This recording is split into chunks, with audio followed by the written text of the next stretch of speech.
Menunjang pelaksanaan tilang elektronik di Sumatera Selatan, dalam waktu dekat 54 kamera etle akan disebar di kabupaten kota Sumatera Selatan. Selanjutnya masyarakat diminta untuk lebih mentaati aturan berlalu lintas. Mendukung rencana Kapolri terkait penerapan e-tilang, Polda Sumatera Selatan dalam waktu dekat akan menyebar 54 kamera etle di 17 kabupaten kota di Sumatera Selatan. Penyebaran 54 kamera etle itu sendiri rencananya akan dilakukan dalam waktu dekat. Dengan penyebaran kamera etle ini sendiri, diharapkan tingkat kepatuhan masyarakat lebih meningkat.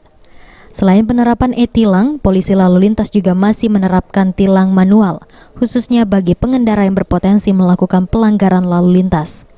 Sumatera Selatan sendiri kita sudah menggelar sebanyak 13 titik tiang etle, ya, kemudian ditambah 1 etle mobile, dan nanti kedepannya akan ada 54 sebaran etle yang ada di 17 kabupaten. Sekarang masing-masing kabupaten sudah masang satu tiang etle. Ini sebagai uji coba.